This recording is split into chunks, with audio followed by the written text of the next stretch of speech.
ایک دفعہ کا ذکر ہے کہ ایک چھوٹا سا جنگل تھا۔ اس جنگل میں بہت سے جانور رہا کرتے تھے۔ جنگل میں ہریالی نہ ہونے کی وجہ سے یہ جانور بہت زیادہ پریشان تھے۔ ارے یار، اگر اسی طرح جنگل سوکھتا رہا تو ہم تو بھوک میں مر جائیں گے۔ ہاں، یہ سچ ہے، جنگل سوکھتا ہی جا رہا ہے۔ یہ سب بارش نہ ہونے کی وجہ سے ہے۔ ہمارے بچے بھوک میں مر جائیں گے، ہمیں کچھ کرنا چاہیے۔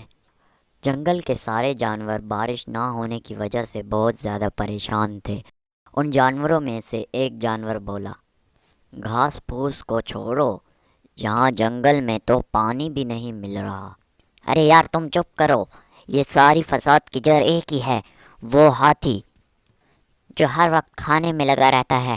ہاں یہ سچ ہے، جب وہ کھانے میں آتا ہے تو سارے پیڑ نکل جاتا ہے۔ جنگل بہت چھوٹا تھا، جس کی وجہ سے جنگل میں بہت کم پیڑ رہتے تھے، اور اوپر سے بارش نہ ہونے کی وجہ سے جنگل کے باقی پیڑ سوکھ رہے تھے۔ میں تو کہتا ہوں ہاتھی کو اس جنگل سے نکال دو۔ ہاتھی یہ ساری باتیں سن کر بہت ہی زیادہ اداس ہو جاتا ہے۔ آخر کار جنگل کے سارے جانور یہ فیصلہ کرتے ہیں کہ ہاتھی کو اس جنگل سے نکال دیں۔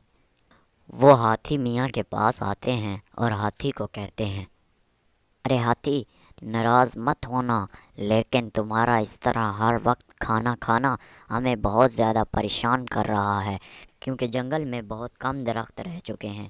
تم جب کھانے میں آتے ہو تو سارا پیڑ کھا جاتے ہو۔ ارے یار، میں تو اپنی بھوک ہی مٹاتا ہوں۔ ارے تم چپ کرو، تمہاری بھوک کے چکر میں ہم اپنے بچوں کو بھوکا نہیں رکھ سکتے۔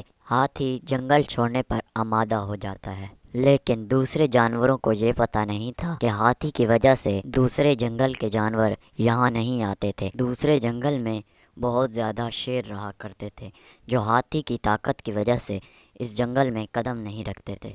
چونکہ ہاتھی بہت طاقتور تھا، اسی وجہ سے دوسرے جنگل کے جانور یعنی شیر اس جنگل میں آنے سے ڈرتے تھے۔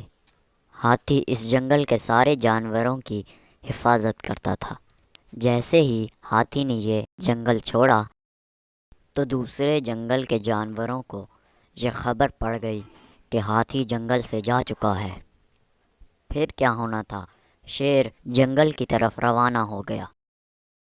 وہ اس جنگل میں پہنچ گیا اور چھپ کے ان جانوروں کی باتیں سننے لگا۔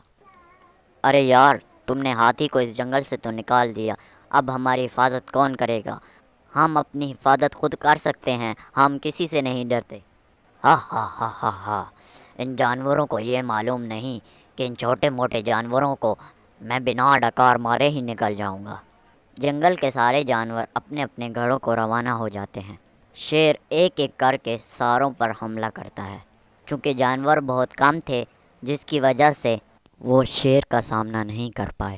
اگلے ہی دن ہاتھی کو یہ خبر لگتی ہے کہ جنگل کے سارے جانوروں کو شیر نے حملہ کر کے مار دیا ہے۔ ہاتھی دوبارہ اسی جنگل کی طرف روانہ ہو جاتا ہے۔ وہ اس جنگل میں پہنچ جاتا ہے اور دیکھتا ہے کہ سارے جانور مرے ہوئے ہیں۔